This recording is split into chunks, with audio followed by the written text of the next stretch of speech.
Toastmaster, fellow Toastmasters, and since we have no guests, I have just unlocked your imagination.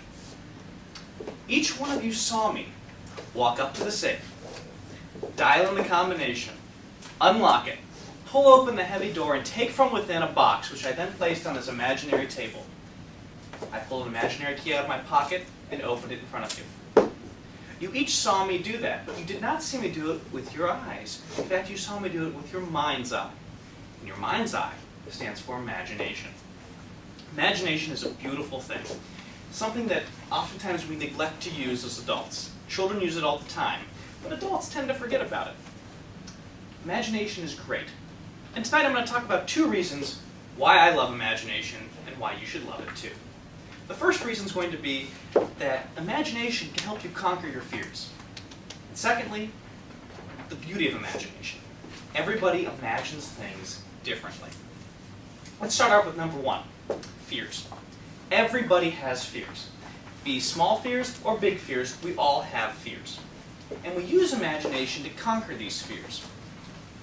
We run through scenarios in our mind as to what challenge we're about to face.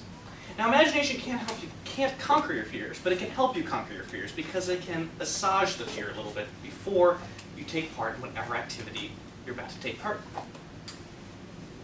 How many of you here have a fear of heights? Go ahead and raise your hand. I'm afraid of heights too. It seems to be a popular fear among people. So I'm going to try and minimize that fear for you. What if I told you that this weekend we're all going to go climb a cliff? Your heart's probably just sunk because the idea of climbing a cliff probably isn't a pleasant idea. It isn't for me, at least. So tonight you're going to watch me climb a cliff, but you're going to see me do it. So let's imagine it's Saturday morning. It's bright and early. I've got my harness on at the base of the cliff. All the ropes are here, everything I possibly need for the day. And I start my ascent. And I start climbing and climbing and climbing until about 3/4 of the way up, several hours later. I am exhausted. This has been quite an ascent. I need to take a break. So I make sure my rope's nice and taut, everything's all locked in place, and I decide I'm just going to hang here for a while. Look at the view. I can smell the morning air. It's nice and crisp up here. I can see my breath because it's nice and cold. There's birds flying below me. There's snow above me. It really is a beautiful experience. I think I'm going to capture it with a picture. So I take out my camera, and I take a picture of everything I'm seeing. Here, smile. You guys can be in the picture too. In fact, let me get in the picture with you. Now, if anyone were to walk in here right now, they'd probably think I'm drunk or drugged up or just some lunatic swinging around with my arm in the air. But you can all clearly see I'm hanging from a rope. Now, the reason for this is we run through these scenarios in our mind. We imagine that we're doing the activity we're afraid of doing.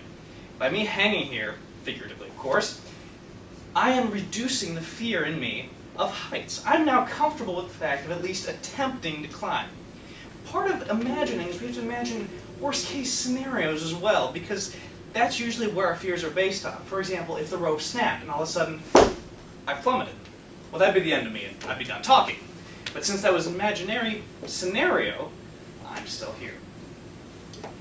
That's how imagination can help you conquer fears. You run through scenarios ahead of time, you work out the best-case scenario and the worst-case scenario for whatever it is the challenge you're about to face. I'm out of breath for some reason. I didn't really actually climb, but I'm actually out of breath right now. Probably for fear of being up so high. Number 2, imagination is a beautiful thing because we all see things differently with our mind's eye. You're all going to partake in this example. I want everyone to close your eyes. Close them nice and tight. Imagine we're all going scuba diving. You've got your mask on, the tank's on your back, you're weighted down.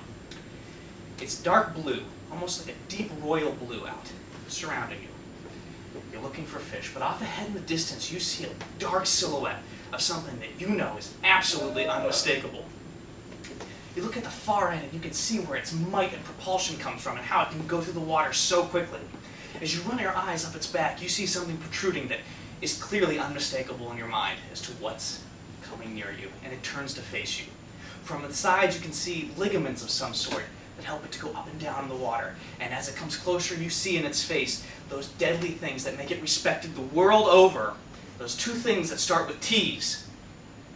And it's getting closer. Go ahead and open your eyes. Now you probably all imagine something different, or maybe you all imagine the same thing. For those of you animal lovers, how many of you imagined it was a dolphin? No one? Of course not. But how many of you imagined it was a shark? Great big shark. But you might be surprised to know that's not what I was describing. In fact, I was describing, you want to take a guess? A whale.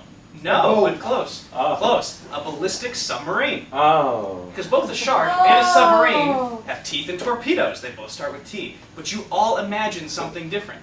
And in the water, describing a silhouette, a shark and a submarine are very similar. We can use those differences with our imagination to help solve problems as well.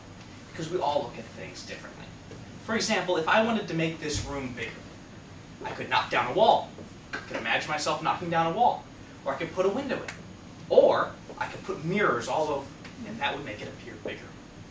Imagination can really help you solve a lot of problems. And if you work with other people and combine your imaginations, you can really do great things.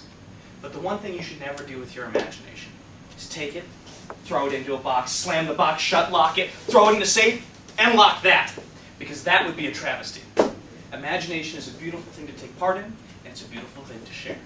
Mr. Toastmaster.